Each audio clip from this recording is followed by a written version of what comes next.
time for 28mm World War II action. Will you recreate history or reshape it your way? On the Bolt Action Hub at beastsofwar.com. Fight for the Iron Kingdoms as a warcaster. Take control of the mighty jacks, arcane devices, and dark sorceries to bring the fight to the War Machine Hub on beastsofwar.com.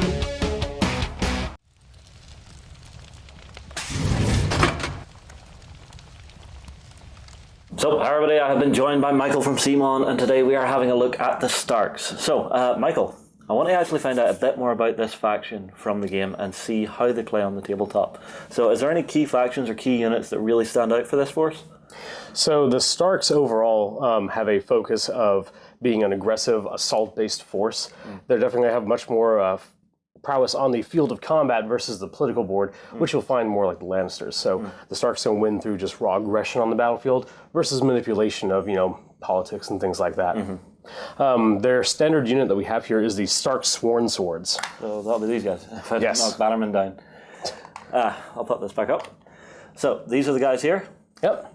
So those are like the baseline troops for the for House Stark, and they kind of exemplify a lot of what the Starks do. They've got decent amount of attacks, decent combat skill, but the important thing is they've got a ability called Stark Fury, which is anytime they attack, they can choose to roll 10 dice instead of their normal amount. So usually when units take damage, they start getting worse. So these guys start with rolling 8 dice, and as you lose ranks, you'll start dropping in your combat prowess. So they'll drop from 8 dice to 5 dice to 3 dice if they're eliminated down to their first one. But they can always choose to instead roll 10, even if they're reduced down here, for suffering damage after the attack is done. So they're basically pushing themselves really fervently for that cause, and then getting those extra swings in, but then possibly dropping dead afterwards. Yeah. Well, it kind of makes sense because the Northmen have always been quite brutal whenever they come to fight, and if you've seen the show, seen how they fight during it, it's always very brutal whenever you see their infantry just going in. Oh yes. Another example would be like the Umber Berserkers here. Now, a little bit of spoilers with the names being there. Berserkers. They're one of the only units in the game that actually will start rolling more dice as they take damage. So with these guys here, your opponent's going to have a very bad situation because they've got to deal with them in some capacity, but if they don't wipe them out very fast, they're just going to get more deadly. So this is a unit that if you want it dead, you have to mean it, really? Oh yes. All right. Now, I have to say the sculpts for these guys are probably my favorite for what's on the actual tabletop because, let's be honest, who doesn't like Berserkers running around in wolf pelts and leathers? All right, now we also have some cavalrymen in here. Do the Starks run with a lot of cavalry or a little cavalry? So they don't run with that much. These right here are the Stark Outriders. Actually, with Brynden Tully as their leader, who's one of the characters, you can actually take him and he'll actually give you a big focus if you want to run a cavalry-focused Stark army. So these guys are very lightly armored. They're very based around hit and run tactics, so they don't want to get into prolonged combats because they're not very good in that. They want to run in, hit you really hard, and then escape out of combat to come in and hit you in the sides or some other weak point. And so overall for the Starks, what type of force should I try to build? Should it be cavalry, berserker, or infantry? Well, so that actually plays into another mechanic we have in our game, is the commander system.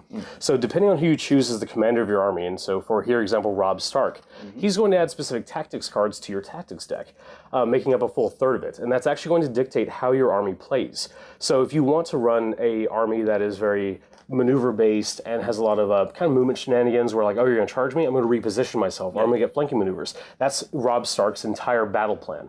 Versus if you wanted to take a commander like Great John Umber of House Umber, he's going to really enforce the Umber play style of our guys get better when we take damage. So naturally Berserkers would be a fit for that army, but you could be running just a large army of Sworn Swords, but because Great John is your commander and his tactics cards are added into your deck, they're going to get a little bit of that feel of gaining extra resilience when they're reduced down to lower wounds, or gain extra special abilities when they have units that are destroyed.